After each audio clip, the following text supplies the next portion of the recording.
pusat. Saya pusat dulu saya ke belakang lagi. Kemudian saya kembali ke posisi dulu berarti posisi dulu out the whole the area of the body, posisi dulu sembari menyadari napas lagi, napas masuk, napas keluar. Setelah tenang banget, kadang-kadang di sini di depan lubang hidung itu jelas banget ada karena napas masuk, napas keluar dia ada sensasi banget seperti dingin banget, kadang dingin, kadang-kadang getaran. Tapi setelah berapa lama dia hilang lagi karena napasan dalam yang halus, dan saya ada latih ikat di sini lagi, di sini lagi saya latih ikat. Jadi yang muncul itu kayak semacam gerakan nanti, tapi bukan di perut nanti, karena badan sini sudah hilang, sudah hilang. Saya dapat merasakan tangan, kaki saya sudah masih merasakan lagi. Yang muncul itu gerakan yang halus banget, gerakan halus di sekitar dada sini banget, sekitar sini. Apa halus? Gerakan halus banget, gerakan kecil sekali. Gerakan, iya. Gerakan kecil, kadang-kadang cuma semacam kayak tik gitu aja. Sekarang gerakan itu dia ke atas, sedikit, ke atas sedikit, kemudian dia hilang. Kemudian sekarang ke depan, tapi sedikit kan, tik gitu aja berarti. Saya lihat. Sekarang selain itu, saya juga kadang ada perasaan yang nyaman di sini, di depan. Satu saya cuma abaikan saja. Saya tetap perhatiannya itu ke objek yang kecil itu berarti. Dan karena gapnya itu di antara objek itu dia gapnya lebar besar, untuk mengantisipasi saya sekarang ambil posisi di area body, jadi apa itu namanya, sitting posture ya, seperti itu berarti duduk, terus tetap ngamatin yang objek kecil itu. Setelah berapa lama dia berubah lagi nanti? Nafas di sini jadi nafas jadi jelas lagi. Pada saat itu saya tinggalkan, kemudian saya beralih lagi ke nafas lagi. Nafas keluar, sekarang saya bisa mengamati sensasi, tahu nafas masuk, nafas keluar aja berarti. Sambil tahu seluruh posisi tubuh berarti. Kemudian untuk meditasi jalan, pertama-tama saya cuma mengamati posisi sentuhan aja, kiri kanan atau di lantai berarti. Tapi makin lama konsentrasi itu berkembang. Jadi ketika saya mengamati cuma titik sentuh aja, sepertinya seperti banyak gap berarti, banyak gap. Jadi banyak thinking memory. Pada saat itu saya amati juga lebih detail dengan objek lain, saya gerakan,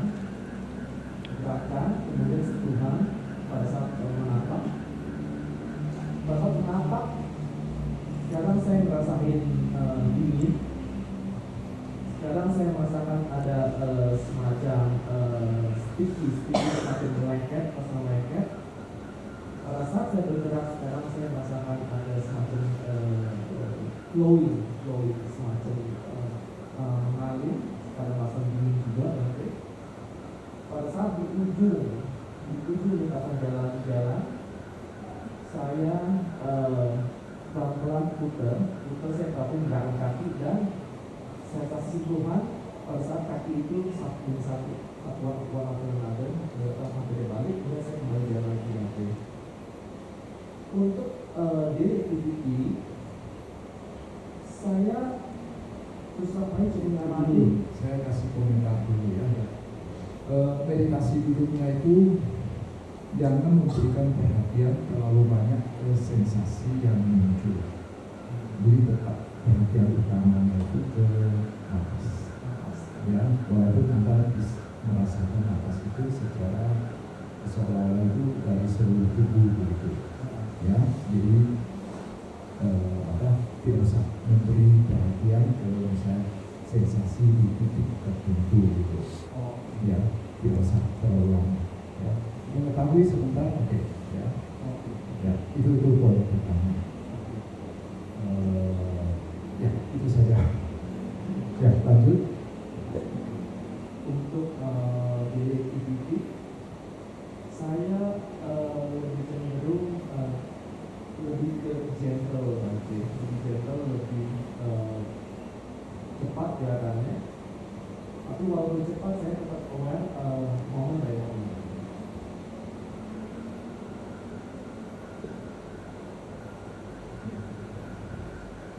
Ya, oke. Ada pertanyaan lain? Sementara belum. Oke. Ya, silakan.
Yang cahaya itu sebelumnya sudah sering.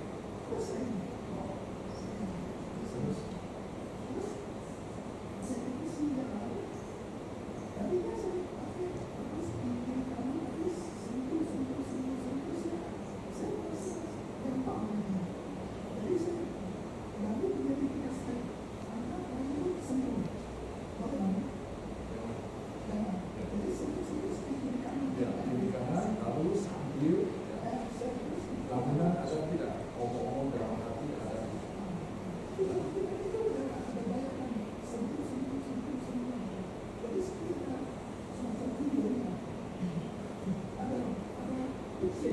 Ya, jangan ya.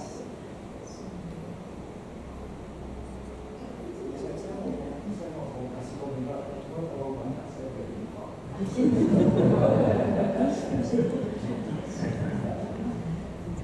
Ya, saya ingat dulu. Yang penting jangan secara sengaja membayangkan waktu kita jalan, membayangkan kaki kita. Ya, jadi kita tidak membayangkan. Tapi kalau misalnya secara kebetulan ya, muncul gambaran batin seolah-olah itu kita lihat kaki kita, ya nggak apa-apa. Tapi yang penting jangan secara sengaja. Kemudian kalau tentang melihat cahaya di dalam ini, ketahui oke, ya, tapi perhatiannya itu tetap ke napas saja, ya, ke napas dan juga lamunan omong-omong dalam hati yang muncul, ya, jadi tidak ke ini, ke arah sana. Sebelum cahaya ini ada sempat ngomong apa ya, saya juga masih kurang tahu, jadi sudah tua.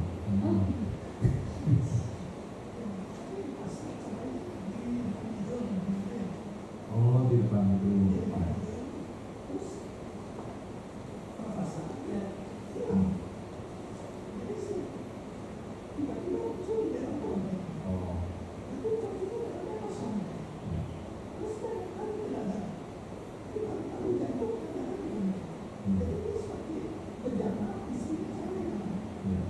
Tetap ke napas saja, ya, ya, tidak usah ketahui ada, tapi tidak usah lama-lama di sana, ya.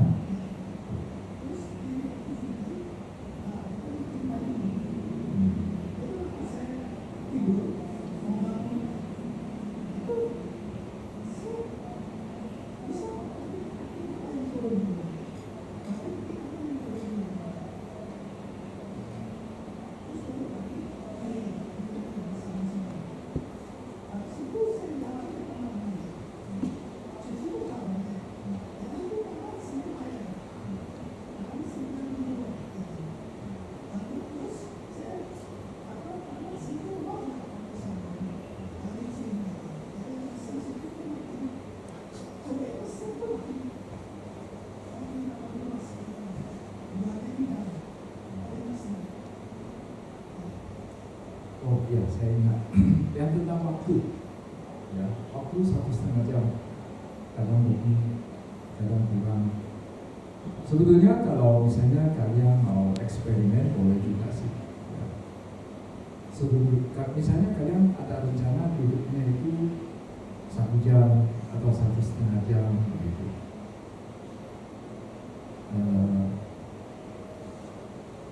Ceritanya supaya kalian tidak perlu lihat jam terus. Jadi sebelum waktu sudah duduk, baru memulai meditasi, kalian bertekad dulu dalam hati. Ya, bertekad dalam hati, saya ini mau duduk selama 1,5 jam. Ya, nanti setelah 1,5 jam, nanti saya terbangun. Ya, saya masuk duduk, saya selesai meditasi saya. Ya. Kadang-kadang itu seolah-olah itu kita punya jamnya. Kita jadi apa? Kalau sudah sampai jamnya kita jadi ingat. Begitu juga menjelang tidur. Menjelang tidur, ya, dalam waktu bertekad dulu. Saya ini besok mau bangun jam 5 misalnya, ya, jam 5. Ya, lalu kita tidur. Kadang-kadang bisa jam 5 itu kita terbang. Tapi tidak selalu, tergantung sih, tergantung ini. Ya, itu saja tambahan dari saya. Ya, selamat malam dan yang mulia. Perkembangan meditasi saya dari hari pertama sampai hari ini hari keempat ya. Mulai lebih Hari ini hari kelima. Ya, hari kelima. berarti hari kelima. Ya. Kalau Anda mau lanjut boleh. Tapi bagus, berarti dia tidak hitung hari. Yang lain pasti menghitung hari.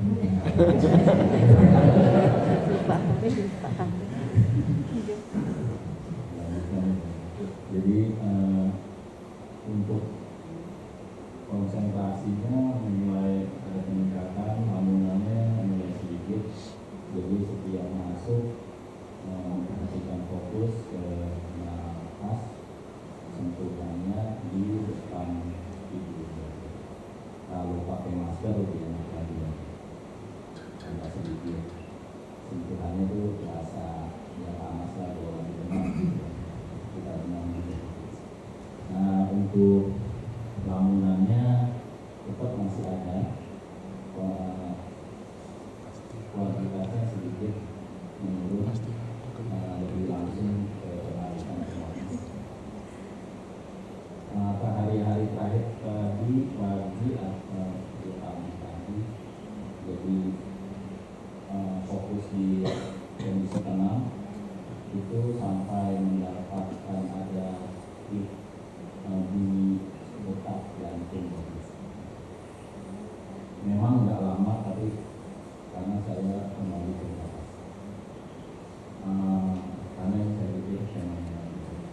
Untuk meditasi jalan sudah lebih ke arah merasakan sentuhan, jalan juga nggak terlalu cepat, nggak terlalu lambat. Dari hari pertama sampai sekarang mungkin saya bisa sampai Jakarta. Ya.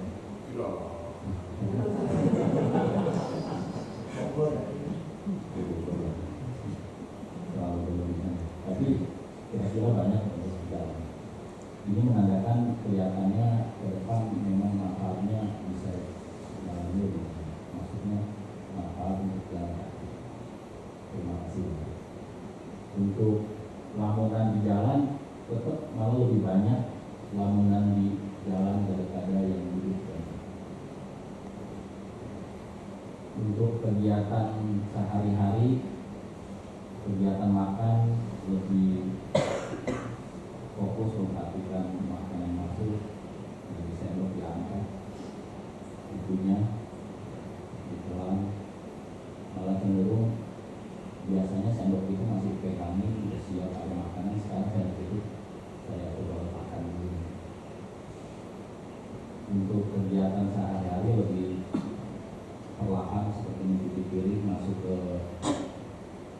tempat kamar, ke kamar mandi, mencuci Excel juga perlahan-lahan, jalan kakinya di atas juga perlahan-lahan, supaya mungkin sengaja dibuat dari kayu kali ya, supaya kita lebih harus hati-hati untuk berjalan melangkah ketimbang di kapal kita. Yaitu satu latihan. Untuk mandi, gosok gigi ya juga lebih perlahan, lebih halus. Ya, terima kasih banyak. Ya, oke, tidak ada komentar. Terima kasih banyak. Ya.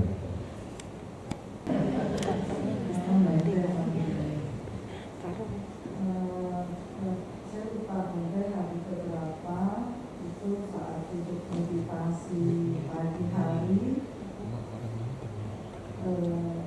itu cuaca lagi dingin-dinginnya banget, tapi saat saya meditasi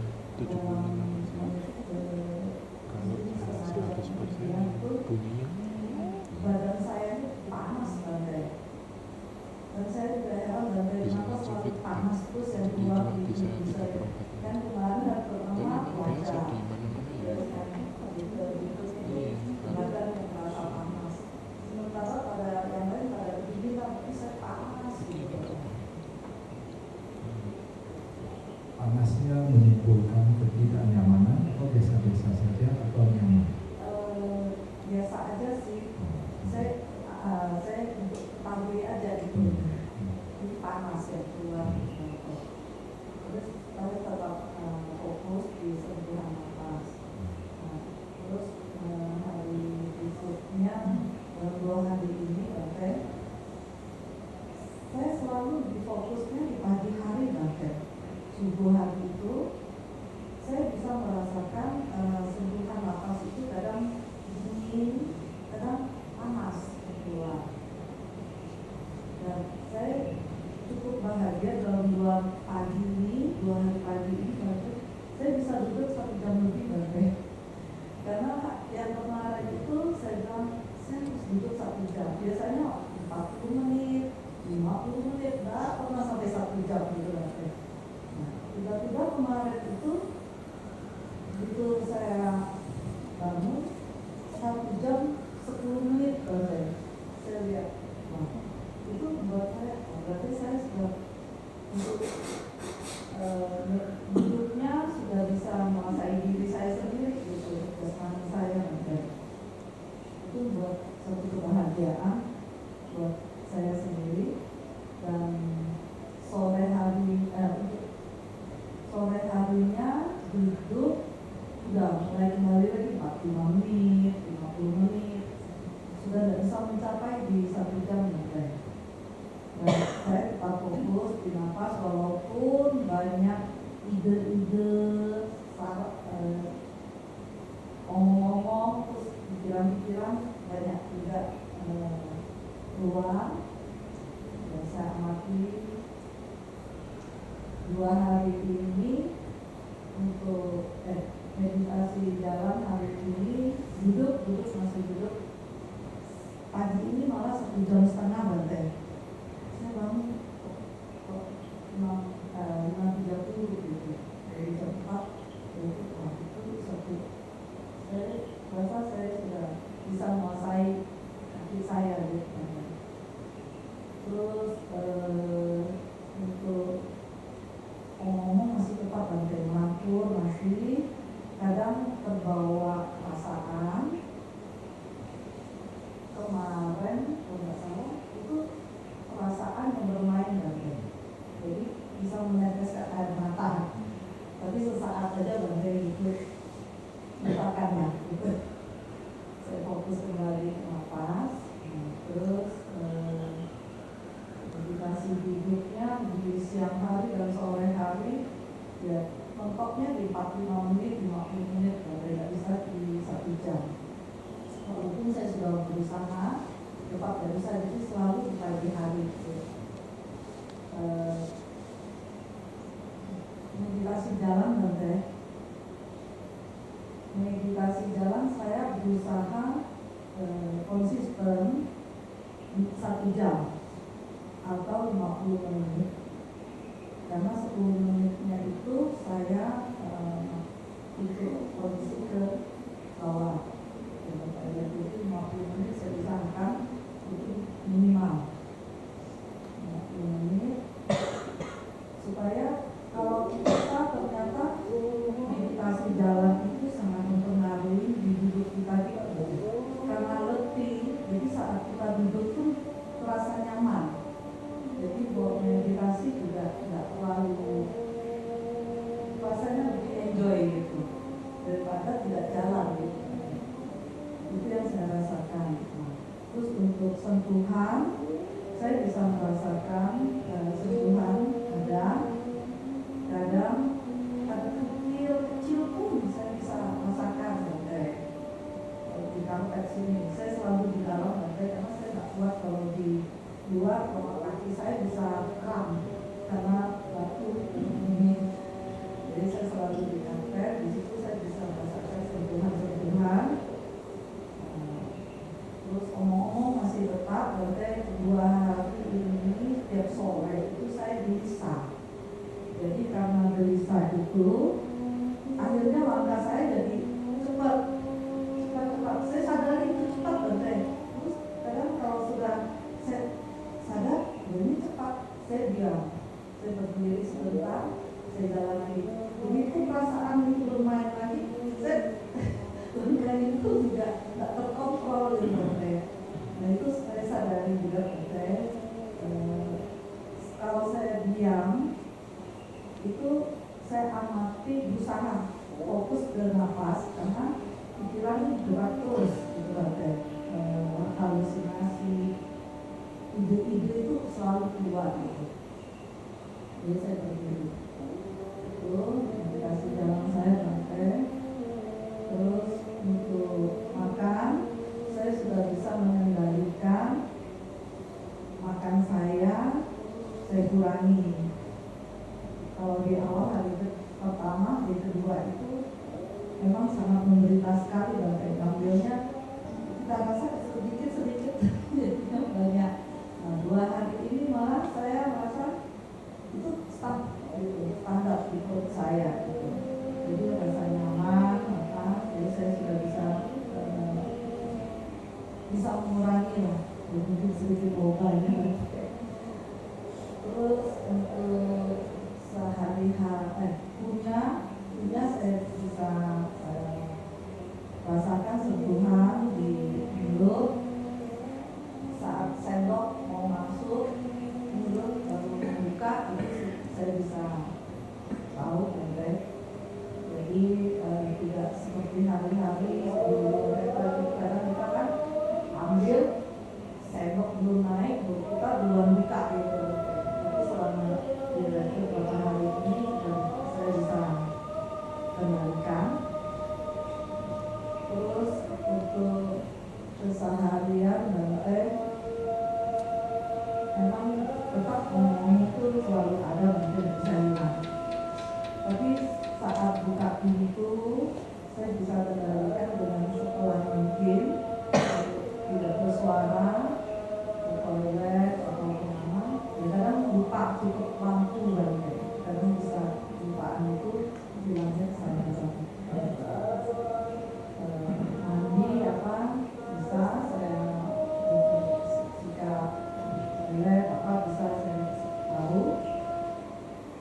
cuci piring juga saya sadari itu Bante untuk bagaimana air itu mengalir tidak boros.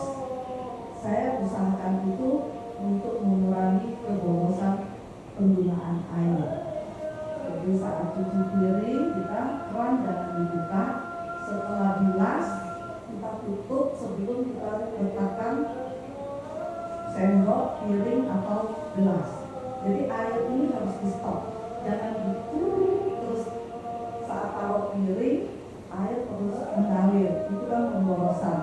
Jadi saya berusaha untuk menjaga itu, jangan sampai kita memboroskan air. Itu salah satu dari hasil meditasi kesadaran perlahan. Salah satunya itu manfaatnya mengurangi penggunaan air. Itu aja yang bisa saya sampaikan. Bante, terima kasih. Mungkin ada masukan Bante buat saya.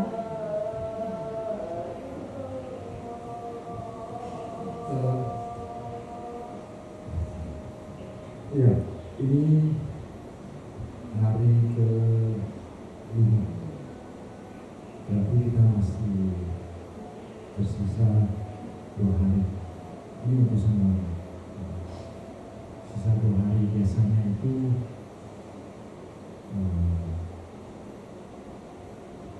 hari ke-6, hari ke-7 sudah mulai banyak rencana-rencana. Setelah selesai retret ini, nanti hari Minggu saya mau bahas tentang ya, tapi tetap berusaha, ya, tetap berusaha untuk ini serius, ya, coba secara sadar, ya, kurangi rencana-rencana. Ya. Yang ketawa pasti ini. Lalu memang ada sejumlah orang waktu pagi stamina-nya masih kuat, ya, baik jasmani maupun batin. Tapi kalau sudah agak sore-sore, ya, nanti stamina-nya sudah mulai berkurang, ya, sudah mulai melemah. Ya, baik duduk, kalau pagi mungkin bisa duduk 1 jam lebih, tapi mulai sore-sore, wah, setengah jam kakinya sudah mulai sakit. Begitu juga batin. Ya, pagi mungkin masih bisa konsentrasi, masih bisa lebih awas gitu, waspada, mengawasi kegiatan yang muncul. Tapi kalau sore, ya, itu batinnya itu sudah mulai sangat dia. Ya. Tapi tentu saja ini tidak semuanya, ya, tidak semuanya. Tapi ada sebagian. Jadi makanya saya memilih waktu wawancara malam hari, karena dari pengalaman pribadi saya sendiri juga itu biasanya kalau malam hari itu sudah agak sulit untuk meditasi secara umum, ya, secara umum. Jadi oleh karena itu daripada nggak bisa meditasi, ya udah kita pakai untuk wawancara dan juga untuk diskusi. Ya, itu sedikit tambahan dari saya. Ya, silakan. Saya juga sama nanti. Kalau malam sudah lobet, kalau pagi saya meditasi mulai jam 4:10 sampai jam 6:10, jadi jam 20 menit. Enak, tapi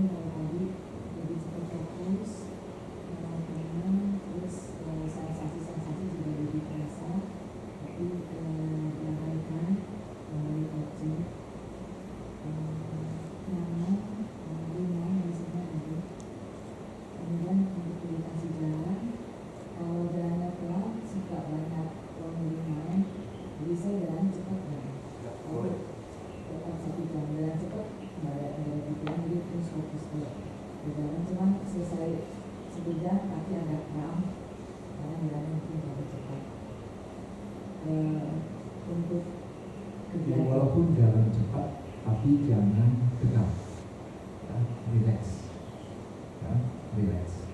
Oke, lanjut. Untuk kegiatan sehari-hari, saya awali dari bangun pagi ketika wake up, saya sadari saya sedang meditasi, saya sadari sentuhan tubuh ke tempat tidur, termasuk juga ketika tengah malam wake up juga saya gerakan kaki tangan juga saya usahakan untuk sadari saat ini sedang meditasi.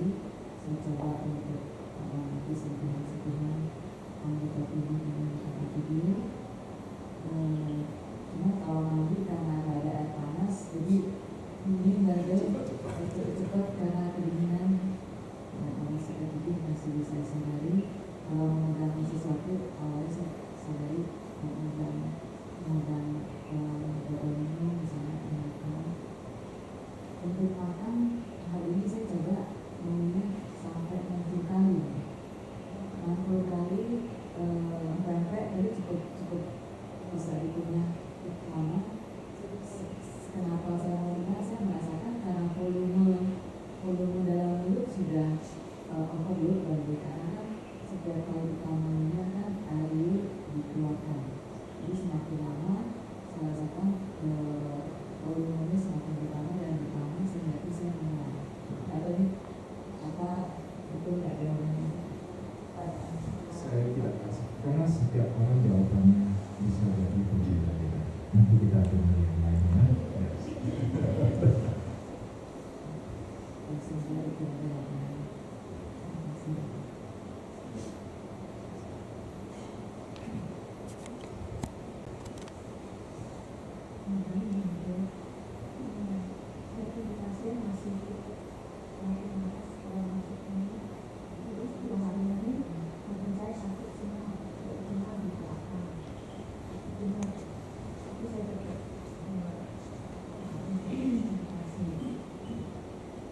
Sakitnya masih sampai sekarang masih atau hanya waktu meditasi saja? Oh, oke. Terus?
Salah satu penyebab sakit kepala itu bisa juga karena lambungnya terlalu.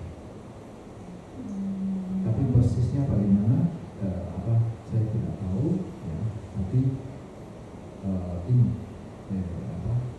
ya kadang ya, pada sejumlah orang dia sakit kepala karena makanan.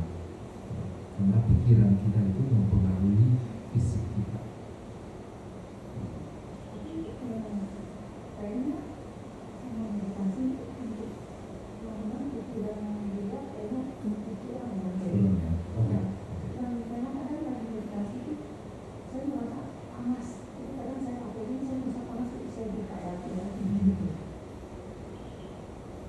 Oke, kalau sekarang masih sakit kepalanya? Masih ada dikit, jadi makanya dari tadi siang, habis makan siang, saya meditasinya cuma konsen, jadi itu 3,5 jam, kedua kaki saya juga sakit. Jadi satu kali refreshnya. Oke, kita lihat perkembangan besok bagaimana. Ya. Terus apa lagi? Sorry, saya memotong jadi lupa. Meditasi jalannya gimana? Jalannya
Bante, wilayah pribadi, Kalau sepeda motor minum nggak boleh bawa masuk ke dalam masjid, jadi harus bawa keluar.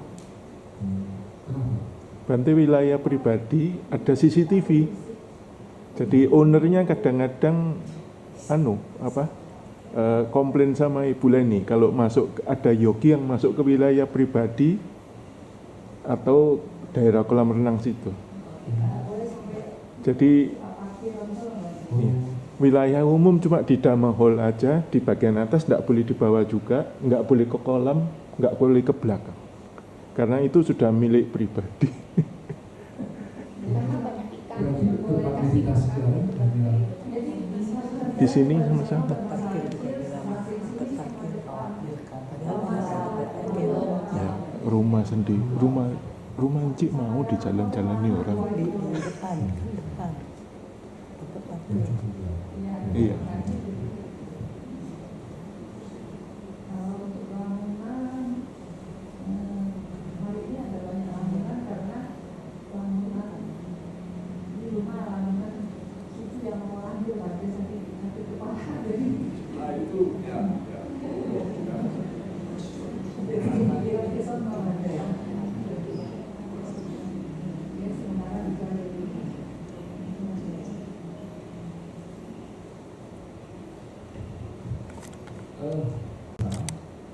itu apakah terlalu tegang? Aku sudah lihat itu ada. Ya. Tapi belum tentu. Awalnya Anda sudah relaksasi, tapi di tengah meditasi tegang lagi. Jadi makanya biasanya yang paling gampang tegang itu punggung sama pinggang. Iya, pinggang sini. Karena kita mencoba untuk tegak, jadi biasanya itu kita agak kunci gitu. Jadi oleh karena itu sangat penting di sini itu relax. Ya, jadi jangan tegang. Kalau enggak itu cepat capek. Ya, jadi supaya bisa relax ya kita duduknya itu tegak saja. Kita duduk tegak, ya. Jadi seperti kemarin saya bilang yang waktu Bapak yang disusun gitu. Jadi kita tidak perlu tenaga terlalu besar untuk menahan supaya tidak roboh.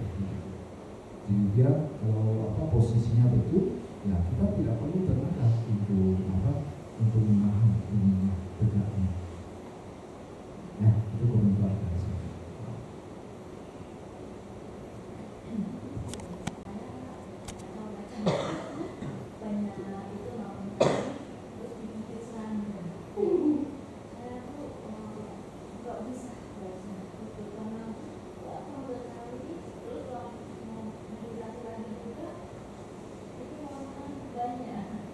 Serangga betulan atau serangga? Bentol semua. Gitu kali ya.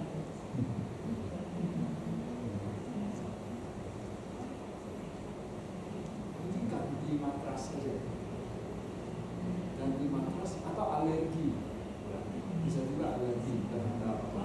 Kalau orang lain mungkin kalau digigit kuku tertentu nggak apa-apa, tapi mungkin Anda agak sensitif. Tapi nggak ada itu yang waktu ini masak itu dia juga digigit sampai badannya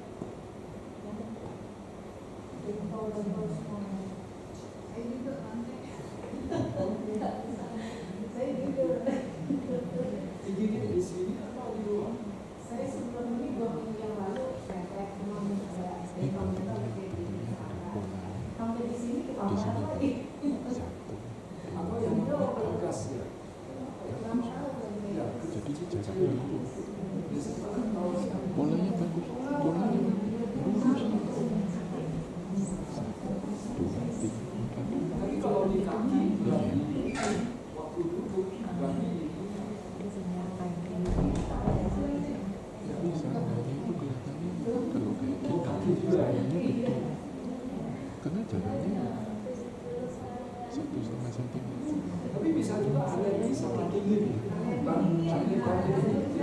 Ada ini dia juga alergi sama dingin. Kalau lama-lama di sini itu dia Ini kayaknya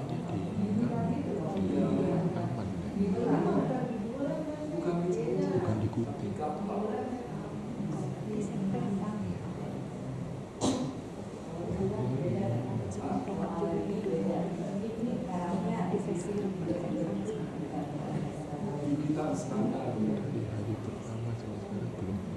untuk sementara pakai minyak gosok aja.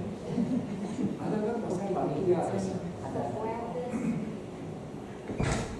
Setetes ini tidak ada.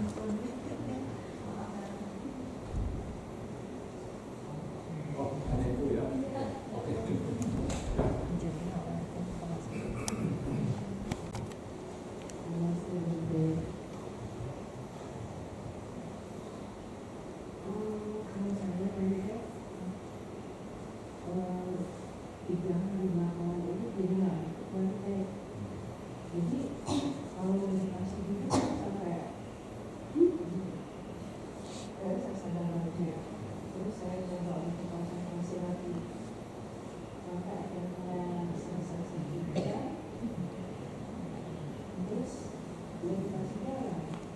Jadi saya lebih prefer dikasih jalan, soalnya nggak mau apalagi kalau jalan-jalan yang ada situ kan ada kerja gitu, jadi enak, jadi mahal. Tapi alhamdulillah tetap masih ada sebenarnya sampai nanti saya kepikiran nanti ini saya mau tanya apa ya.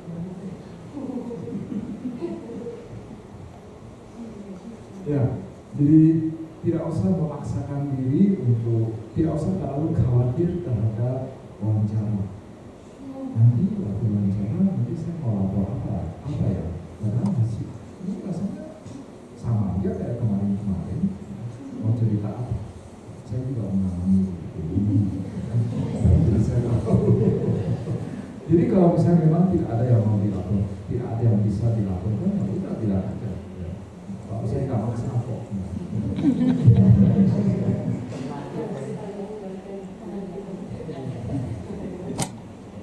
Ya, kalau misalnya sangat ngantuk, ya, boleh saja bangun, bangkit, lalu bilas mukanya dengan air dingin. Ya, di sini kan airnya dingin. Lalu coba duduk lagi. Kalau masih ngantuk, ya udah lakukan meditasi jalan saja. Atau kalau misalnya sudah capek jalan juga, ya udah coba lakukan meditasi sambil berdiri, ya, sambil berdiri. Atau buka mata.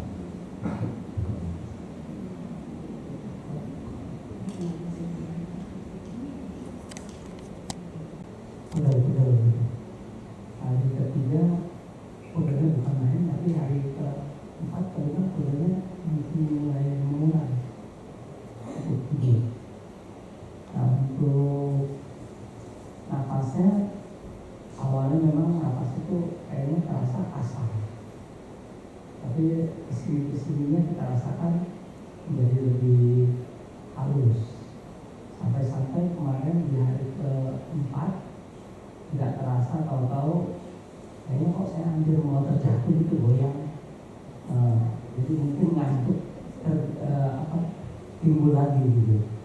Nah, di sini ya saya coba konsentrasi lagi, baru mulai hidup lagi untuk meditasinya. Nah, untuk jalan saya rasakan simpul-simpul ini semakin ada. Kalau dulu kemarin kan simpul itu kok kayaknya nggak gitu terasa gitu. Sekarang kan udah terasa. Untuk makan kita juga coba untuk pergerakan ini. Nah, awalnya memang kita makannya begitu cepat ya. Lalu kita coba hari ketiga agak bimbingan ya, makannya bisa agak teratur. Tapi tadi kita coba makan lama-lama ngunyah, kok seakan-akan makannya nggak sendiri gitu. Ya, jadi apakah terbawa arus air juga atau nggak terasa aja, atau kok kan menyentuh makannya kemarin atau nggak ada gitu. Pasti kan ngambil sendok lagi ya. Nah, untuk kegiatan lainnya, untuk cuci piring udah bisa pelan-pelan. Untuk mandi saja yang masih terasa kurang karena airnya kadang panas, kadang dingin. Jadi waktu kondisi panas kan kita suka mandi. Saya tahu dibuka tuh kok dingin, kaget juga ya. Jadi dulu Pak Bibi. Jadi ya mungkin ini masih perlu dihayati lagi. Terima kasih banyak. Ya, kalau kita terutama waktu sedang meditasi duduk, napas terasa halus sekali, bahkan sampai tidak terasa, terus merasa hening, damai gitu. Perlu waspadai, ya. Jadi bisa jadi itu karena ngantuk. Kita sedang berada dalam kondisi ngantuk. Tapi ya memang itu tidak selalu demikian, tapi kita perlu waspada. Itu saja yang saya katakan saya.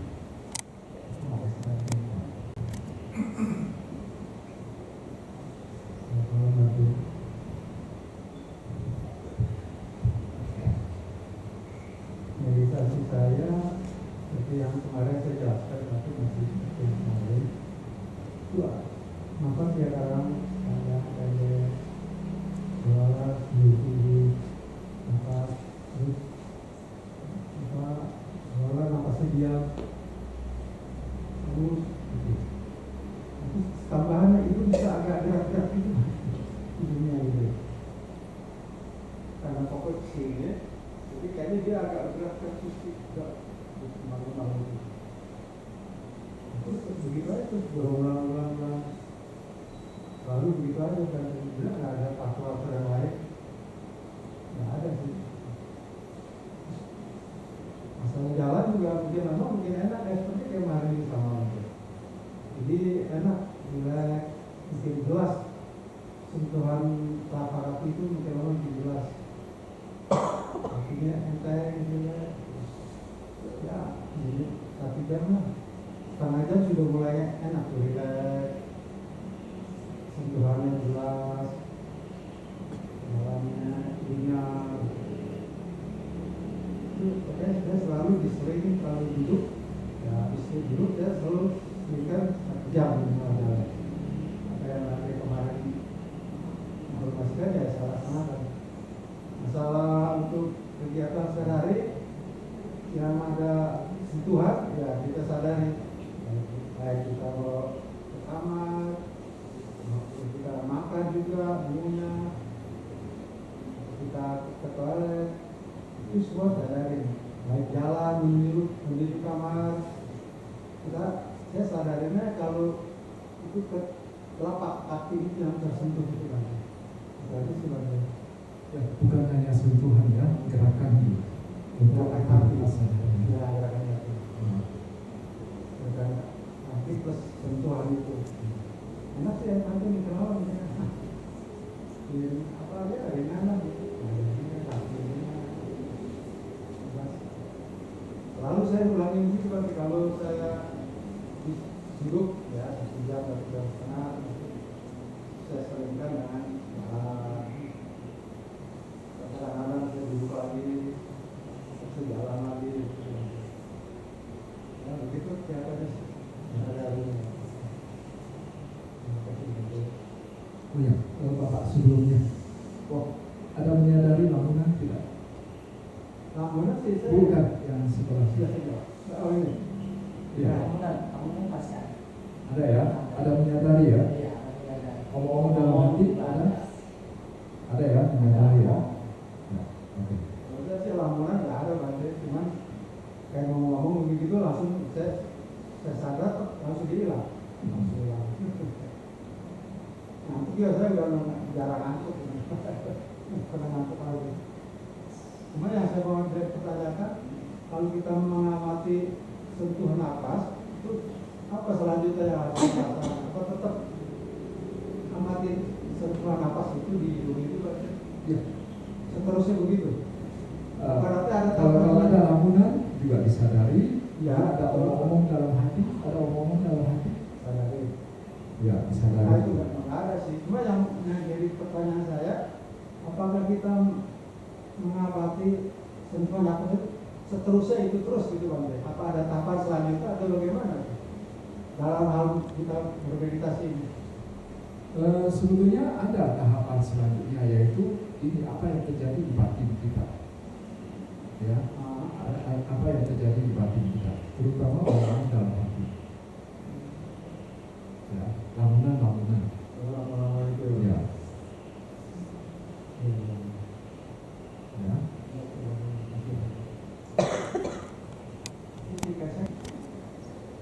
Selamat malam, Hafiz. Meditasi itu, kalau hari pertama, gue kaki yang sakit, kalau hari ketiga, lima, belikat ini, bukan sakit di belikat, tidak.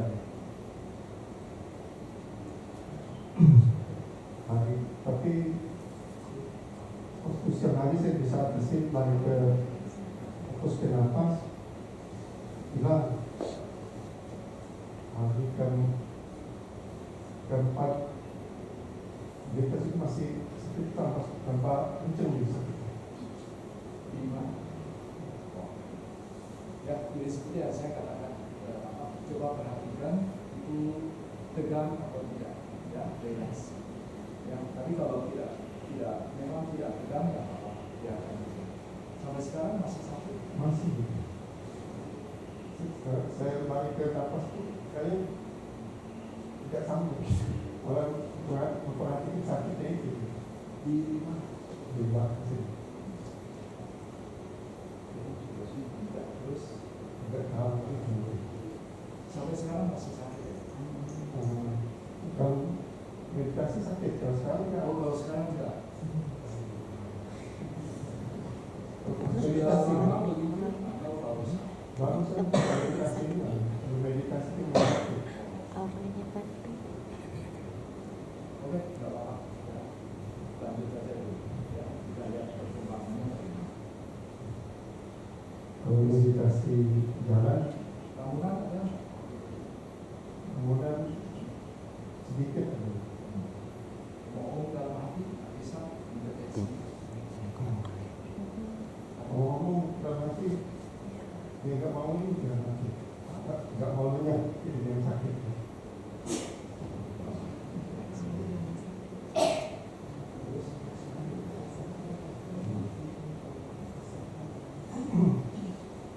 Kalau meditasi jalan, sudah agak enak nanti. Bangunan juga agak sudah Sentuhan bisa terasa. orang bisa. Bisa. Terus Memberikannya lagi mas, kalau meditasi jalan itu memberikan kadang-kadang sakit lagi juga. di sisi kanan, Kanan. dekat Tapi sampai ginjal, gerak-gerak begini, dekat ginjal, ya di sini. sakit sekali atau hanya sekedar sakit seperti Kalau hari ketiga sakitnya sedikit, tapi fokus ke nafas enggak. Nah, hari keempat kelima ini nggak hilang-hilang ya. Kalau fokus ke nafas terus. ya, oke, lanjut. Nah, Aktivitas kita sehari-hari. sehari-hari sudah mulai dibiasakan sadar untuk sikat gigi, makan.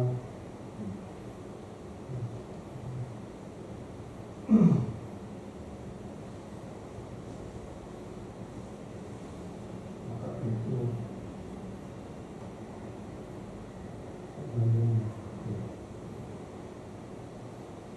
tidak Ya, ya. Yang banyak bangunan, masih banyak bangunan dan terus omong-omong juga masih banyak. Nah itu biasanya terjadi awal gitu, nggak lama bisa semakin lebih. Nah di situ kadang nafas itu bisa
setelah selesai meditasi,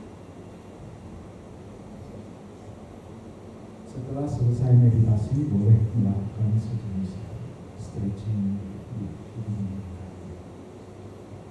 ya. Terus hari itu saya merasa sensasi yang kayaknya seneng banget ya. Terus habis itu tiba-tiba saya bernapasnya kencang banget dalam. maksudnya kencang atau dalam? Dalam. Itu. Bukan cepat ya, tapi napasnya dalam. Ya. Tapi agak kasar berarti. Hah? Kasar. Napasnya kasar. Oh, kasar. Ya. Tapi dalam. Saya kencang terus saya merasa jantung saya berdebar-debar. Oh, jangan karena ini menyadari saya kok merasa bahagia jadi ini berpikir ke sana akhirnya berdebar. Ya. Ya, Udah begitu ya. stop gitu kan. Udah stop. Jantungnya nggak berdebar lagi. Saya merasa tenang. Itu abis itu jam makan siang gue. Apa? Jam makan siang kata Oh. diterusin. Tapi setelah makan siang masih senang. Biasa aja berarti.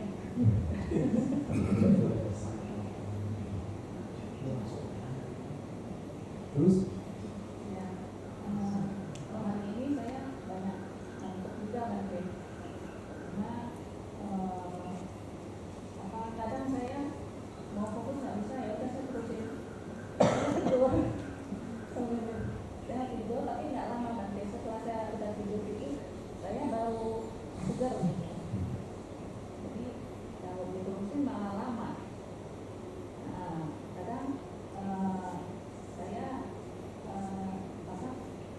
sambil meditasi dia goyang-goyang juga. goyang-goyang karena ngantuk atau apa? Ngantuk. Oh. Ngantuk. Nah, terus untuk makan saya bisa menyadari nanti, tapi kadang juga ada lamunan. Terus untuk aktivitas sehari-hari itu mulai dari jalan tangga, masuk ke kamar, buka pintu, itu mandi, itu saya sadari. Tapi tetap tidak 100% dan ya, itu aja nanti. Ya, oke. Makasih Bang. Nah,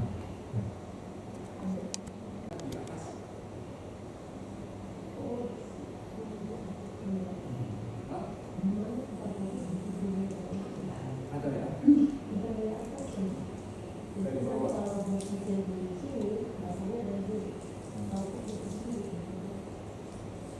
Oke, Anda bisa coba ini.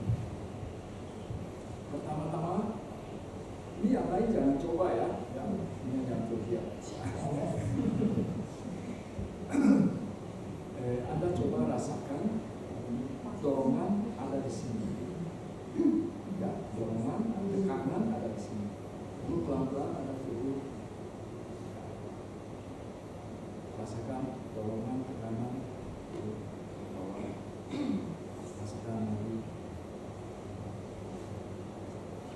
Ini dulu, setelah buka tangan dulu, tangan, lalu ini turun.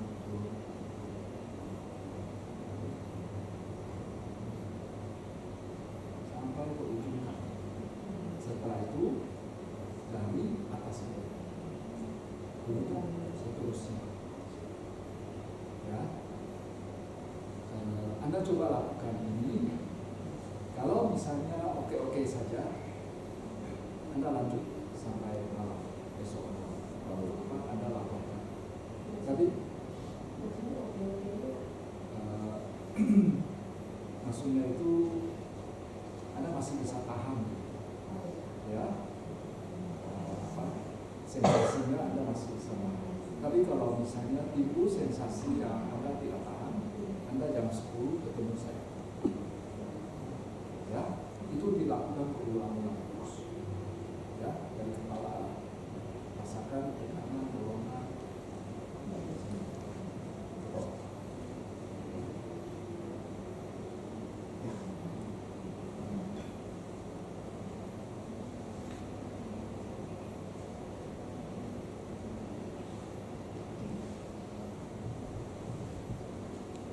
Bante, Ada lagi? saya mau tanya. Selamat malam Bante. Ya. Itu kemarin saya makan, tapi nggak tahu tiba-tiba nggak sadar kok mau gigit bibir lagi Bante. Kemarin Pak, itu solusinya gimana Bante supaya nggak kena gigit bibir? Itu saya benar-benar mau hilangin. Masuk nasi ke dalam mulut, tiba-tiba kena gigit bibir lagi. Kemarin. Dan Tapi saya ini, untung nggak kena. iya. Gimana solusinya Bante supaya nggak Saya kena? ini rasanya sudah 10 tahun tidak gigit lidah saya. Kemarin sepertinya gara-gara dengar cerita. Saya bangun pagi itu gigit lidah saya.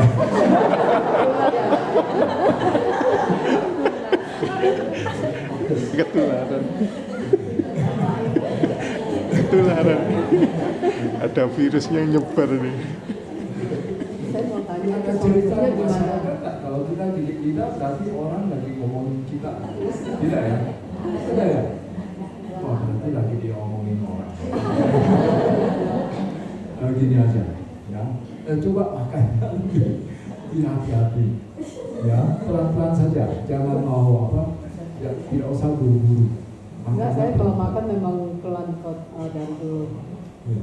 Kalau apalagi yang garing itu bisa sampai 40 kali Bante saya hitungnya. Kalau yang lembut nggak sampai, kira-kira ya 15. Saya kalau makan memang pelan kok Bante. Ya, Itu yang kemarin penting- tiba-tiba nggak tahu gimana, kena mau gigit bibir. Solusinya gimana itu Bante supaya nggak kena gigit? Ya, kita tetap berusaha untuk apa, menyadari ya, gerakan-gerakannya pelan-pelan saja.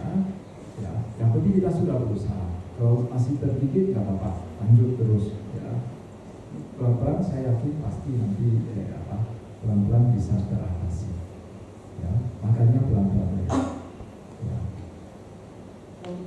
Tidak usah juga jadi takut, juga tidak usah setiap kali ini jangan sampai nanti saya jangan sampai nanti saya gigit bibir saya lagi. Ada makin takut makin gigit. Ya. Makasih Bante. Oh, begitu bibir Bante. Kita cek dan gigitnya itu biar nggak ebor, jadi nggak pergi lagi. Oh begitu. Ini cara-cara tradisional ini. Cara-cara nenek moyang. Ya. Mau coba aja. Ya. Gimana sih caranya?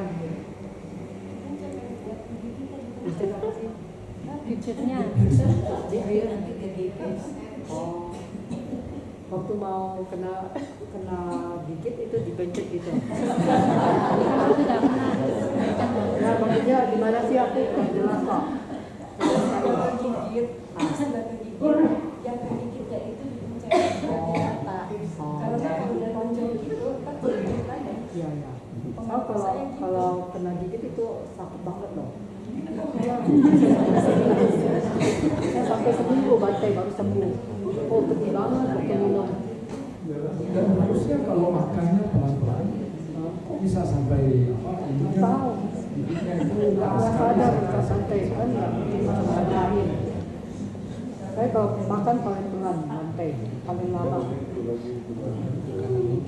Ya, dicoba dan berusaha terus. Terima kasih Bante. Tadi kan badan saya sakit semua Bante, kaki sama badan sakit semua. Terus habis itu badannya goyang-goyang sedikit gitu, enak Bante. Jadi terus kita bisa lebih fokus ke napas tuh, nggak apa-apa Bante, boleh. Goyang-goyang itu karena ngantuk atau memang goyang-goyang sendiri? Enggak, goyang sendiri. Jadi dia kayak mau ngilangin sakitnya, jadi itu. Tapi enggak keras, cuman kayak ada iramanya gitu loh Bang. Ya, nggak apa-apa. Bukan Anda sengaja goyang, tapi goyang sendiri kan? Ya, kan pertama nggak enak, terus tahu-tahu ada goyangan sedikit gitu loh Bang. Oh, ya. Kan sakit sekali semua kan. Yang penting jangan secara apa ya, didorong-dorong secara sengaja goyang-goyang. Ya? Enggak, sendiri. Jadi kan rasa sakit toh, mungkin jadi ngatur gitu loh. Jadi tahu-tahu ada gitu Bang. Ya, sedikit nggak apa-apa. Ya. Iya, makasih Bang. Ada lagi?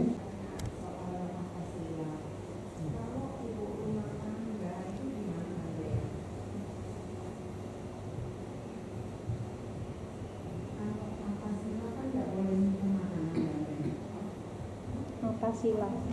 Menyimpan makanan.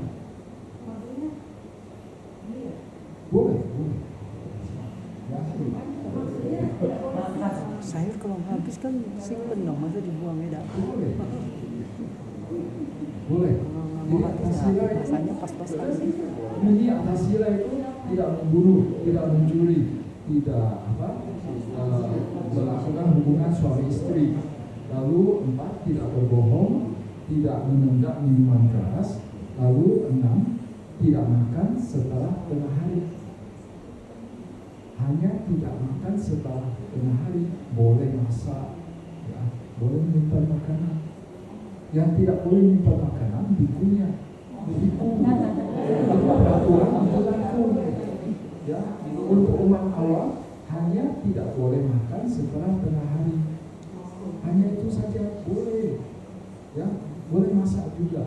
Ya, boleh juga cicipin makanannya, tapi jangan ditelan. Ya.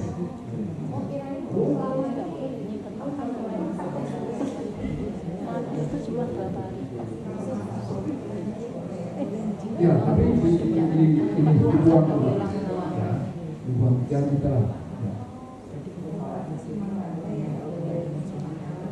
Ya, Bante nggak boleh. Umat boleh, ya, umat boleh. Kalau umat nggak boleh nyimpan makanan, nanti ini ya keluarganya nanti kelaparan nanti. Ya betul. Ya betul. Ya. Boleh ya. Nah.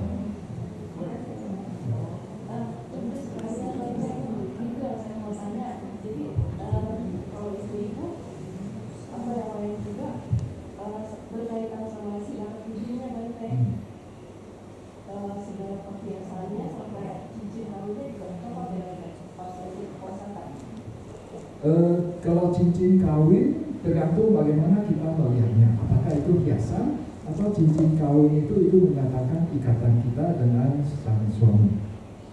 Kalau itu menyatakan itu adalah suatu simbol komitmen untuk sehidup semati dengan suami, saya pikir oke aja. Ya, saya pikir oke aja. Baru pakai lagi. Boleh saja, boleh. Kalau cincin kawin mau dilepas boleh, tapi kalau tidak mau dilepas juga tidak apa-apa. Ya. Kalau kita memandang cincin kawin itu bukan sebagai hiasan, tapi itu sebagai simbol ya, komitmen untuk hidup bersama dengan sang suami. Ya. Jam tangan kalau misalnya tujuannya untuk melihat waktu, saya pikir oke ya, oke. Ya. Iya, tapi kalau misalnya bisa pikirkan alasannya, ada alasan, lalu sebutkan di sini kita periksa masing-masing, kita periksa sama-sama. Kalau oke, saya pikir oke aja. Ya. Tapi rasanya sampai saat ini anti-anti tidak ada alasan.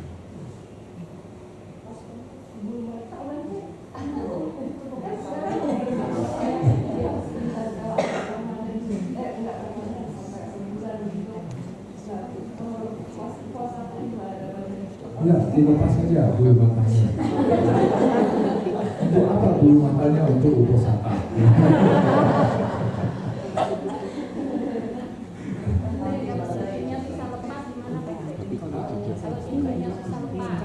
Ya bilang. Ya, kalau cincinnya sulit untuk dilepas ya udah. Ya. Banteng. Itu kalau anting-anting kan kecil kan, kita kalau lepas saya kadang taruh di tas pasti bisa hilang. Saya pernah hilang. Jadi gimana kalau nggak dilepasin banteng? Hilang loh. Kan dia kecil kan. Ini.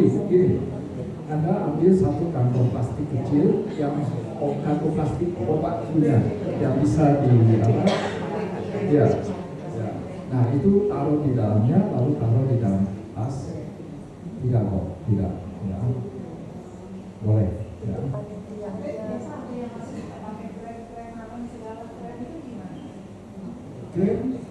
Krem tujuannya untuk apa? Biar enggak kering. Kelembapan kulit. Kalau menjaga kelembapan kulit berarti itu untuk kesehatan. Oh, boleh. Ya. Pakai apa hasil semua apa gitu. Tapi itu jangan dulu. Kalau saya nggak tahu sekarang masih hasil semua. Ya silakan. Ya. Masih ya, ibu masih pakai silakan. Beda lagi ya. Karena itu zaman mama saya. Bayangkan itu.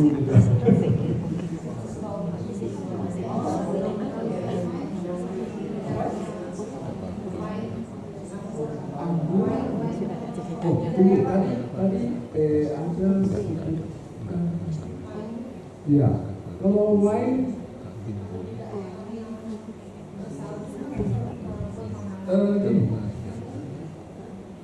terhadap sila yang tidak menenggak minuman keras,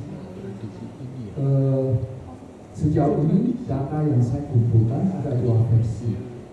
Satu versi mengatakan setetes pun tidak boleh. Nah itu berlaku untuk biku. Untuk itu pasti. Tapi kalau untuk umat awam, ya, literatur yang saya baca ada menyebutkan itu, tapi ada juga versi yang lain yang mengatakan kalau untuk umat awam boleh, yang penting tidak menimbulkan gejala mabuk. Yang penting tidak mabuk. Boleh minum wine, yang penting tidak mabuk. Itu juga ada bahasa palinya, cuma waktu saya cari di Tipitaka Elektronika, yang versi kedua ini yang menyatakan boleh minum wine, minum arak, yang penting tidak mabuk.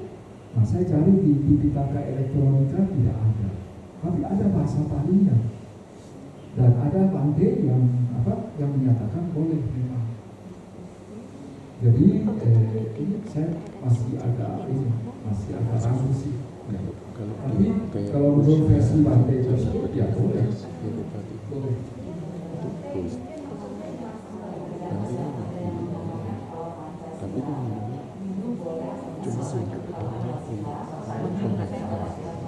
Oh, ini itu melanggar.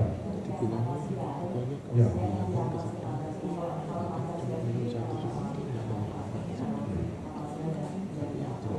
Oh, ya kata Ibu Sani, ya, kalau Pancasila boleh minum wine, tapi kalau atas sila tidak.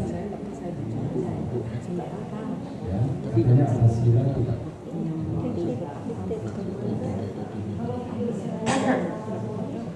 Boleh. Ya, boleh. Cuma boleh. Tapi jangan. Maksudnya itu tidak melanggar. Karena yang atas sila yang ketiga itu melakukan hubungan kelamin. Jadi kalau tidur selanjang tidak masalah. Itu nafsu.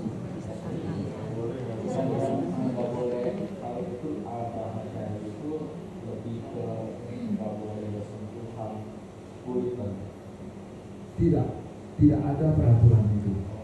Karena saya tidak bisa ada slide. Jadi ada definisinya yang namanya abrahmacharya itu melakukan hubungan kelamin, itu berhubungan alat kelamin, itu berhubungan dengan alat kelamin. Ya maaf ini agak belak-belakan, tapi Jadi bukan definisinya itu bukan bersentuhan kulit begitu, tidak. Tapi itu berhubungan alat kelamin. Ada definisinya, ada faktor pelanggarannya. Jadi di faktor pelanggaran menyebutkan tentang alat kelamin, bukan sentuhan kulit, tidak.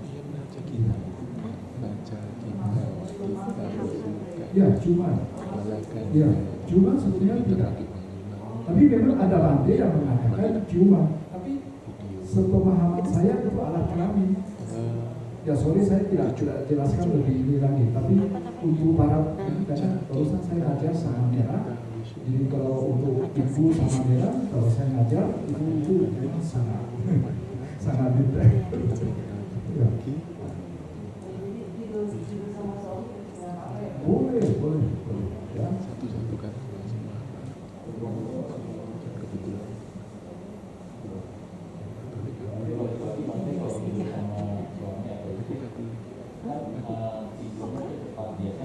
Kalau yang rendah ya, kalau sama tidurnya tinggi kan dia harus maaf seperti istri saya jadi dia lebih bawah. Ya.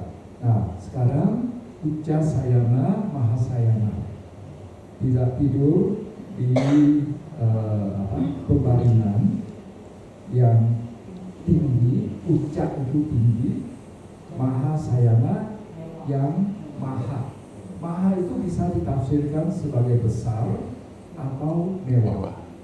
Nah sekarang kita ke tinggi dulu.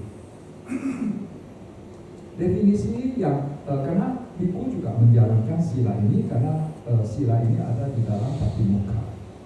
Nah jadi untuk Biku disebutkan bahwa yang dimasukkan dengan tinggi itu adalah melebihi 8 jari Buddha.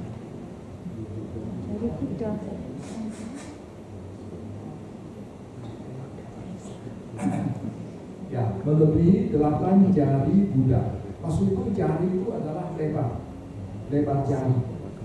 Bukan satu jari begitu, bukan, tapi lebar. Ini yang namanya satu anggula. Ya, kalau satu anggula itu jari manusia biasa. Tapi kalau jari Buddha panjangnya berapa? Nah, menurut Atthakatha, menurut kitab komentar, satu jari Buddha itu sama dengan 3 kali jari manusia biasa. Dan menurut Atthakatha, berarti 8 jari Buddha adalah 1 hasta ditambah 1 kepalan tangan. Nah, ini kira-kira 50 cm. Ya, kalau kita pakai penjelasan Atthakatha, berarti sekitar 50 cm. 1 hasta. Ya, 1 hasta itu lebih dari 50 cm, 60 cm. Ya, karena 1 hasta itu kira-kira 1 hasta memang aneh. Kalian coba ukur ya. Kebetulan 1 hasta itu 2 jengkal. 40. Pas kan? Atau kurang? 40 jengkal 20. 1 jengkal tidak berapa? Karena 1 jengkal itu katanya 25 cm. Tergantung jarinya siapa, Pak. Ya, tergantung jarinya siapa.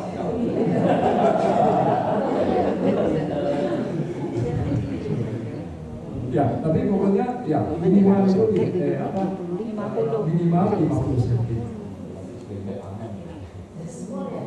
50 cm rasanya ini lebih kurang, ini kurang dari 50 cm.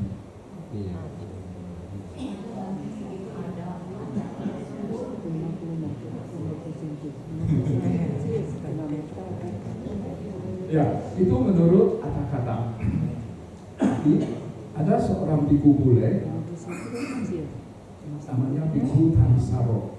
Dia penulis buku Vinaya, Buddhist monastik. Nah, dalam buku Vinaya tersebut beliau menyatakan ketidaksetujuan beliau terhadap tafsiran bahwa ukuran Buddha itu 3 ukuran manusia biasa. Dia bilang, emangnya Buddha itu raksasa? Ya. Kan waktu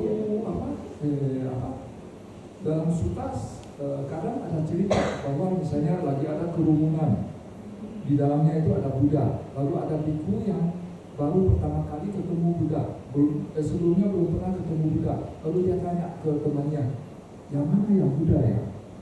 Berarti Buddha itu seperti manusia biasa tingginya. Kalau Buddha itu raksasa dari kejauhan sudah langsung ketahuan itu Buddha begitu. Jadi oleh karena itu kesimpulan dari Bante Thanissaro, dia mengatakan sebenarnya Buddha itu ya ukurannya seperti manusia biasa. Lalu dari berbagai cerita di dalam Tipitaka lagi dikatakan Buddha sama tingginya sama Bante Nanda. Nah kalau Buddha, ketinggian Buddha itu memang agak kurang literaturnya, tapi ketinggian Bante Nanda ada. Nggak tahu, saya lupa cerita apa begitu, sehingga diperkirakan Bante Nanda itu tingginya sekitar 190 cm. Cukup tinggi juga bagi kita. Ya. Mungkin orang India Utara itu tinggi besar ya.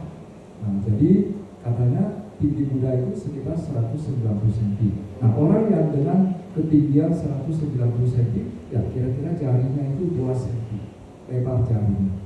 Lebar jari 2 cm, sehingga kalau 8 jari Buddha berarti 16 cm.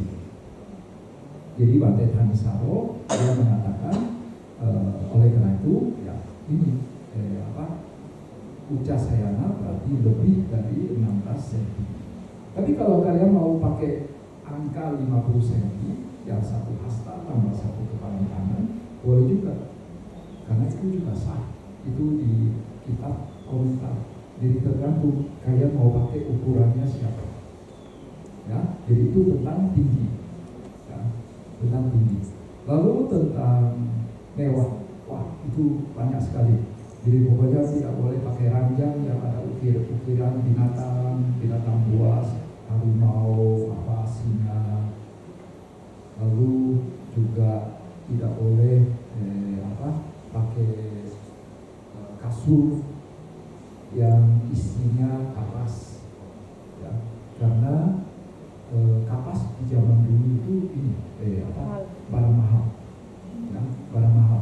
Jadi kalau kita lihat catatan sejarah Tiongkok, kalau ada raja-raja Indonesia datang ke Tiongkok untuk bawa oleh-oleh itu, oleh-oleh yang dibawa salah satunya itu adalah kapas.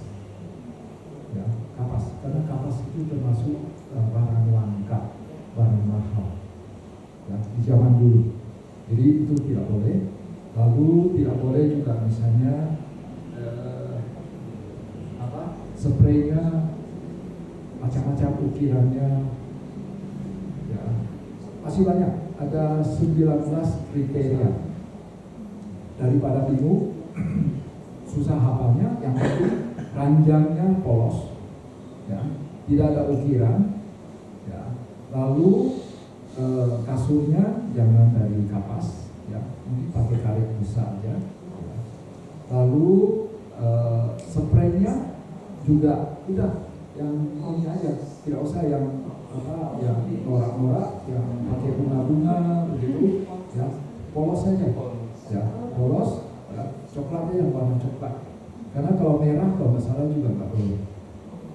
Ya, warna merah menyala, bukan merah kotor gitu.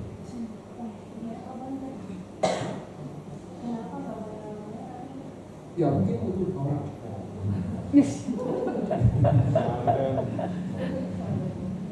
Itu kira-kira yang tentang tidak berbaring atau duduk di tempat pembaringan yang tinggi dan mewah. Mewah termasuk juga ranjang yang besar sekali, di mana itu katanya bisa 16 orang menari. Wah.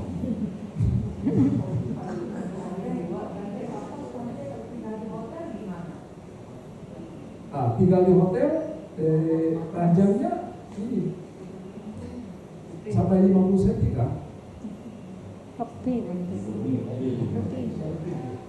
Maksudnya tebel ranjangnya apa tingginya? Tebel kasurnya sampai ke puncak tertinggi ranjang. Lebih banyak kalau hotel.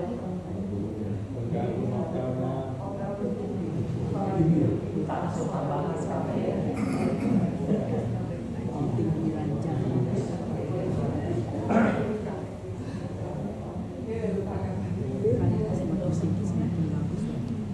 ya itu kira-kira yang tentang sila yang ke-8. Ada lagi pertanyaan? Ya, susu tidak boleh, termasuk juga susu kedelai, kacang hijau, bubur, bubur kacang, air rebusan kacang hijau tidak boleh. Nggak boleh.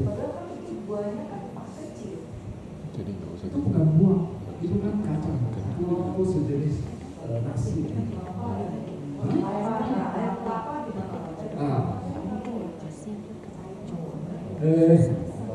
Air kelapa masuk kategori jus kelapa, jus buah.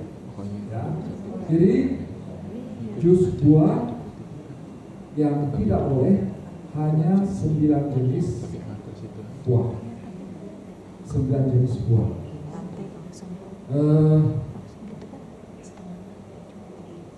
Yang pertama jus buah siwalan.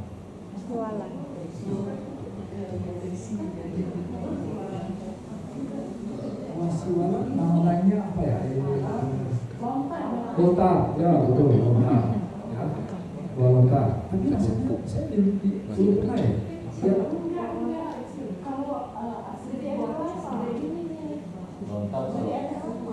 Makanya itu sebetulnya di masyarakat kita sering dengar, oh itu pokoknya buah lebih besar dari kepala tangan itu tidak boleh. Tidak.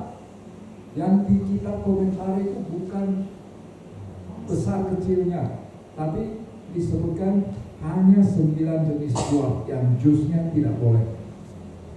Yang pertama, buah siwalan, jusnya tidak boleh. Siwalan tidak ada air kan? Jangan air siwalan.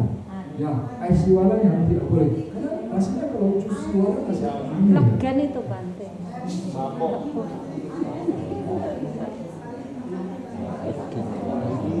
Oh, hanya satu.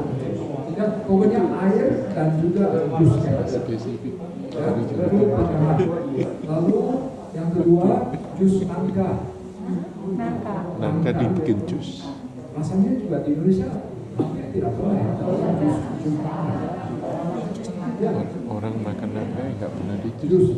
Lalu yang ketiga jus sukun. Sukun di jus. Memang ada sukun di jus. Lalu yang keempat kelapa. Kelapa tidak boleh. Air maupun santannya. Ya, kan kalau jusnya kan santan. Ya, jadi santan maupun air kelapa tidak boleh. Ya, memang kadang-kadang ada biku juga yang tidak tahu. Ya, terutama biku-biku yang usia tua. Ya.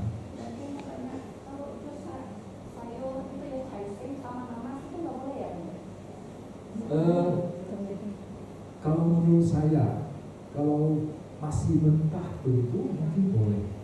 Tapi kalau sudah dimasak itu tidak boleh. Karena itu sudah termasuk makanan kalau sudah dimasak.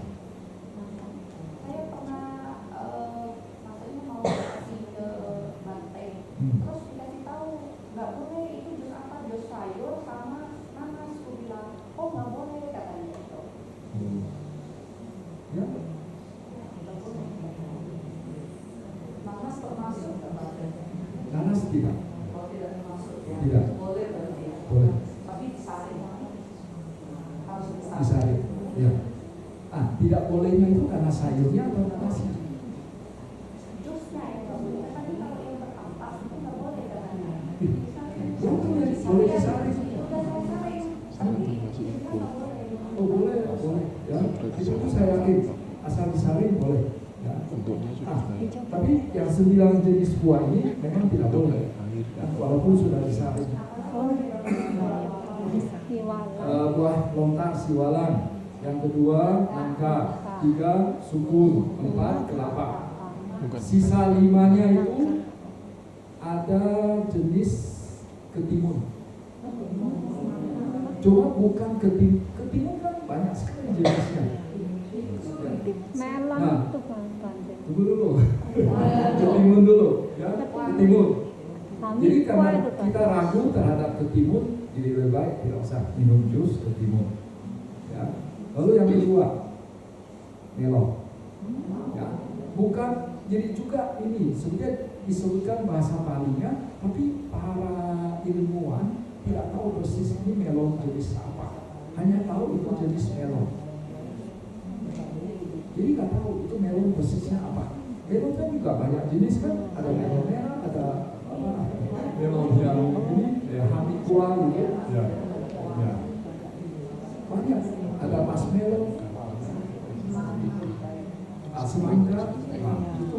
Jadi oleh karena itu untuk mencari aman nggak usah, ya melon. Lalu yang lain lagi labu, ya tongkuang misalnya. Ya, tapi persisnya juga tidak tahu labu apa, tapi itu jenis labu. Itu jenis labu.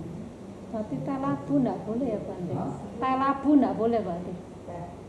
Teh labu ya? Iya, iya. Tidak boleh. Ya, sebaiknya hindari. Ya, sebaiknya hindari.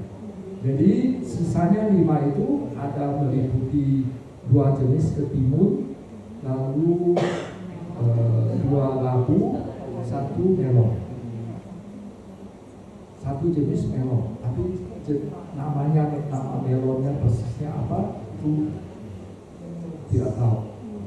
Mungkin kalian suatu hari akan mendengar Bantenya bilang, oh ini adalah buah melon apa gitu, tapi itu sebenarnya hanya tafsiran. Karena masih berdebat antara Myanmar, Thailand, masing-masing tafsirannya berbeda-beda. Ya, tapi yang jelas itu labu, itu ketimun, itu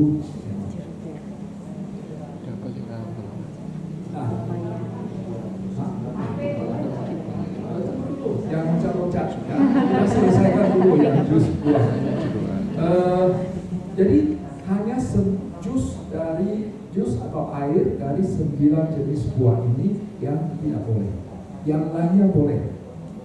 Jus mangga, ya. Walaupun mangganya itu gedenya seperti gitu, boleh. Ya, lalu belakangan juga saya lihat kadang-kadang ada umat juga kasih jus alpukat. Ya. Kalau zaman dulu itu sih tidak mustahil untuk nyari jus alpukat. Kalau sekarang kan pakai vakum ya gampang. Atau ditambah sedikit air. Ya. Durian Ada ya. yang mengatakan, oh jus alpukat tidak boleh karena itu mengenyangkan. Kriteria apa? Tidak boleh makan setelah makan siang itu bukan masalah kenyang, air juga bisa kenyang. Ya. Jadi bukan masalah kenyang atau tidak. Ya. Masalah Jus durian juga boleh. Baru kemarin saya di mana ya? Ada jus durian.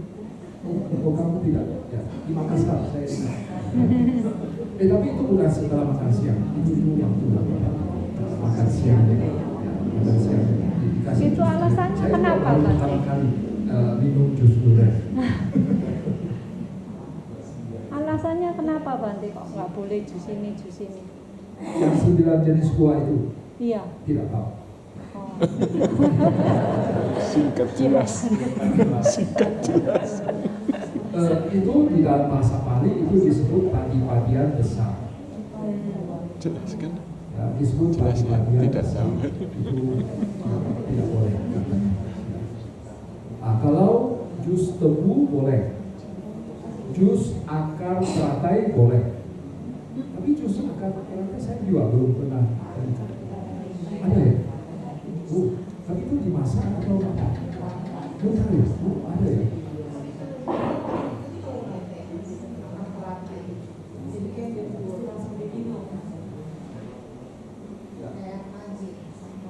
Jusnya, katanya jusnya. Kalau akar terong pipit itu kan bisa buat pengobatan, kalau sakit lever itu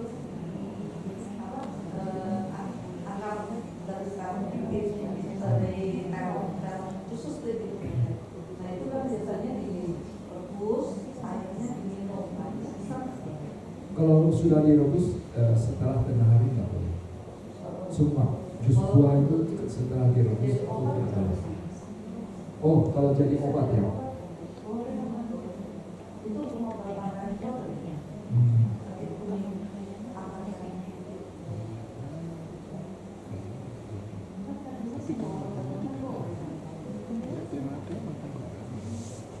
Tapi kadang-kadang ada orang menyatakan nasi itu juga obat.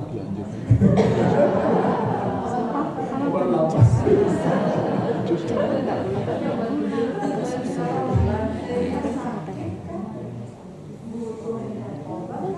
Wah, panjang ini. Ya. Hanya masalah apa sih? Gini, Hanya masalah apa sih? bukan boleh. Maksudnya itu tetap pelanggaran, cuma sekarang tinggal mau nyawa atau mau melanggar. Pilihannya tuh. Itu tetap melanggar. Ya, itu tetap melanggar. Ya, jadi dalam Winaya tidak ada pengecualian bahwa kalau sakit boleh ini makan setelah tengah hari. Tetap melanggar, cuma ya sekarang pilih mana? Pilih nyawa atau pilih ini? Saya benar-benar bisa dari yang awal. Kadang kita kan bisa lupa. Ini sudah pemakan nih kopinya, biskuitnya. Bukan berarti kalian sudah makan itu langsung sila yang berikut yang lainnya juga dibatalin gitu. Ya, memang tidak. Kan bukan berarti makanan ini yang membuat kamu itu punya karma baik atau enggak gitu loh. Langsung baca kasih lagi ya. Ya. Ya. Ya, jadi begitu tahu ini dilepas saja, gitu kan. Tapi sila-sila yang berikutnya kan masih terjaga. Dan masih bisa lanjut atas silanya. Jadi misalnya gini, ada hari ini atas sila, ya, sudah ambil sila, sudah bertekad. Cara ambil atas sila itu juga macam-macam. Ya. Kalau ada biku, minta sila sama biku. Kalau tidak ada biku, boleh minta sila kepada mereka yang, ini menurut kata-kata kata ya, minta sila kepada mereka yang paham tentang seluk-beluk 10 sila. 10 sila. Ya, 10 sila. Berarti ini samanera. Samanera yang paham. Karena ada samanera yang tidak paham juga. Nah, ini samanera yang paham, boleh. Tapi di Indonesia, di STI tidak boleh. Kalau di samanera tetap tidak boleh minta atas sila kepada samanera. Lalu kalau tidak ada biku, tidak ada samanera, boleh ambil sila sendiri. Cara ambil sila sendiri ada dua macam juga. Satu adalah kita membaca atas, kita ambil sila dengan cara membaca masing-masing sila dari 8 sila itu. Mana Dibata, Wairama, Sikapa, dan Samadhyani, Adina, dan seterusnya. Kita baca satu-satu. Selesai, berarti kita sudah mengambil sila. Kalau kita tidak punya waktu, kita mau buru-buru, boleh secara singkat. Hari ini saya mau menjalankan atas sila. Selesai, sudah ambil sila. Ya.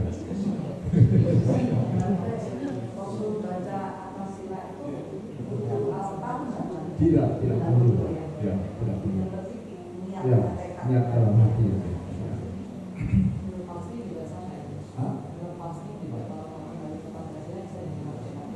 Sebetulnya atas sila itu usianya hanya 1 hari. Jadi makanya kalian tiap hari harus minta sila. Karena atas sila yang kalian tadi pagi minta, besok itu sudah kadaluarsa. Jadi walaupun kalian tidak minta baca sila, juga habis. Jadi tidak minta baca sila itu tidak masalah sebetulnya.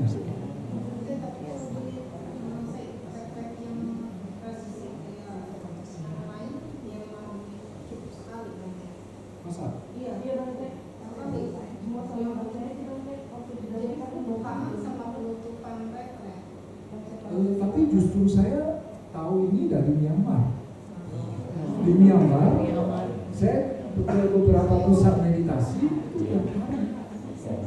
Iya, tiap hari kan? Iya, tiap hari. Kalau saya di gratis ya ambil sih. Tiap 2 hari sekali. Justru saya tahu ini dari nyamuk. Karena di beberapa pusat meditasi yang saya kunjungi, yang saya tinggali, ya, itu tiap hari ada pemberian sila untuk apa? Untuk umat awam. Iya, kalau Thailand sepertinya ini boleh dia lanjut beberapa hari. Ya. Tapi kalau Myanmar setahu saya itu usianya itu. Jadi makanya di sini kita juga tiap hari ambil silanya. Nah, kita lanjut. Kalau jadi di dalam kitab-kitab Dhamma dikatakan tahap-tahapan pelaksanaan sila itu adalah pertama kita bertekad mau menjalankan sila apa sila misalnya bertekad dulu. Lalu yang kedua kita minta sila. Nah, minta sila tadi sudah disebutkan 4 cara. Lalu yang ketiga kita mencoba untuk menjaga sila tersebut. Lalu keempat, kalau misalnya terjadi pelanggaran terhadap sila tersebut, maka kita mencoba untuk memperbaikinya. Kemudian memperbaharui tekad kita. Ya. Nah, jadi kalau misalnya gini, pagi ini saya sudah ambil 8 sila. Waktu sore-sore lewat meja makan, ada pisang goreng kesayangan saya. Waktu lihat pisang gorengnya itu saya sudah lupa segala-galanya. Saya sudah lupa saya pagi-pagi ada ambil sila, saya langsung ambil makan. Tapi setelah makan setengah potong, saya ambil. Saya menjalankan 8 sila. Atas bagaimana? Apakah langsung batal atas silanya? Tidak perlu. Ya, tidak perlu. Bisa lanjut. Bertekad ulang. Ya, saya mau menjalankan 8 sila, tapi jangan pura-pura. Jangan pura-pura lupa.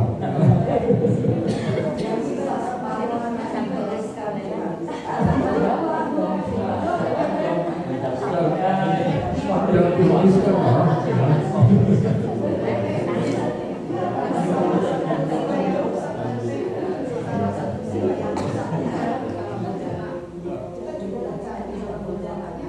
Semuanya. Karena itu satu paket. Ya, sila itu satu paket. Jadi jangan bilang saya hari ini mau menjalankan 1 sila saja, atau saya mau menjalankan 7 saja. Tidak, itu tidak lazim. Ya, lazimnya itu satu paket. Ya, satu rusak semuanya diambil semua. Jangan tinggal bertekad saja. Kayak ibu ini, hari ini saya mau menjalankan sila. Ya udah selesai.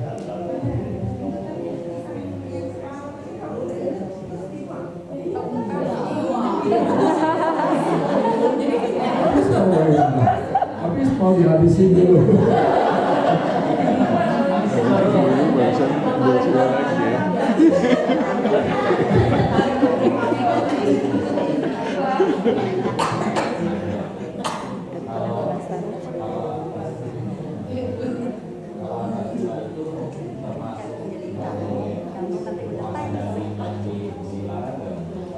Termasuk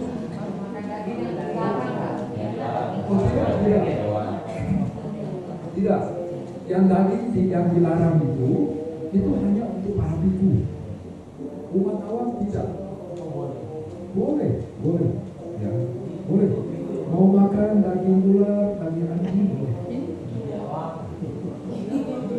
Kalian tahu ya, ada 10 jenis daging yang tidak boleh disantap oleh biku. Apa? Harimau, singa, leopard, gajah, kuda, anjing, ular, bukan. Apa? Ada hanya hiena. Ya. Nah, ada beberapa alasan. Jadi khusus untuk daging, untuk gajah sama kuda. Karena gajah dan kuda itu biasanya untuk kerajaan itu dipakai untuk itu sebagai benda berharga untuk kerajaan, karena itu dipakai waktu perang atau simbol kenegaraan, sehingga Buddha tidak mau menyinggung perasaan sang raja.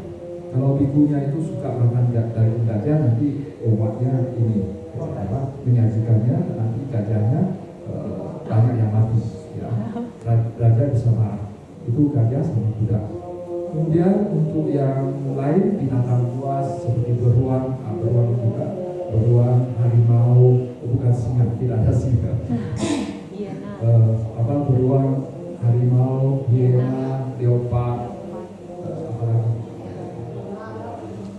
bukan, yang buas dulu.